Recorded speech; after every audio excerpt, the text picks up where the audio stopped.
is central to his theological thinking. He often turns to sources outside Catholicism, including within Islam, Buddhism, and Protestant traditions, to help delimit global ethics and define rights in, and in tension with, political philosophy and liberalism.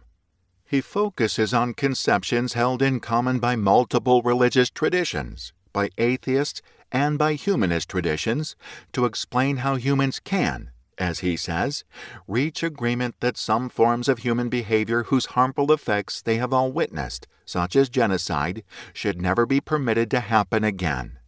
Shared experience could also show those from very different traditions that some goods, such as freedom of belief and thought, adequate nutrition, health care, and work, should be provided to all persons when such provision is possible. Hollenbach's hermeneutical shift extends Western theories of rights and human dignity to include resources that expand the interpretive lens retrieved through scholarly debate. The move is a shift away from liberal philosophies of individualism to an ethical theory animated by community and communal well-being, or what Hollenbach characterizes as a relational understanding of human rights and dignity. To be sure, Hollenbach appeals to figures such as Aristotle and Kant to unpack critical concepts like autonomy and freedom. But he does so with an acknowledgement of existing concerns raised by feminist and liberation theologians as well. The writings of Confucians, Muslims, and those with no religious belief, for example, inform Hollenbach's understanding of the social goods that underscore fundamental preconditions of dignity and rights among many non-Christian traditions. He writes, "The human good is that of a bodily being, and it has material preconditions. Human dignity can be realized only if the material conditions needed for bodily flourishing are present.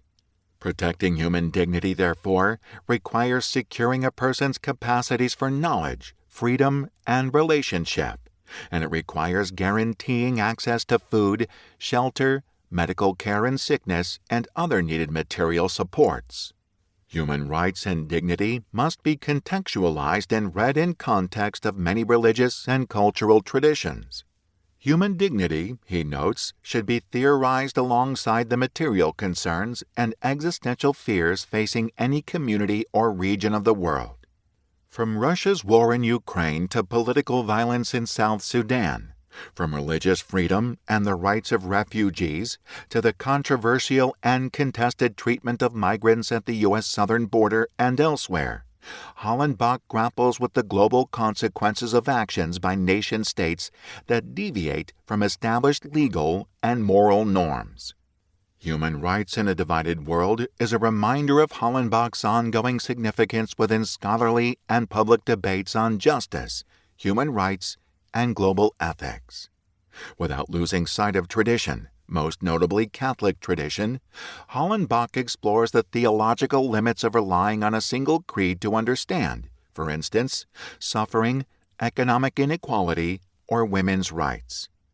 By engaging multiple religious traditions and political theories, Hollenbach can account for the limits of his own tradition without denying its ongoing veracity and viability for addressing human rights and global injustice. Unlike some U.S.-based political scientists and philosophers, Hollenbach is not afraid to investigate possible domestic cases of human rights violations. Hollenbach likens U.S. black poverty rates, for instance, to humanitarian crises emerging throughout the globe. The severity of their poverty accounts for the fact that in the U.S. regions of the Mississippi Delta and Appalachia, life expectancy is lower than in Bangladesh and Vietnam, according to Hollenbach. Whether one is poor is clearly influenced by race, class, and gender.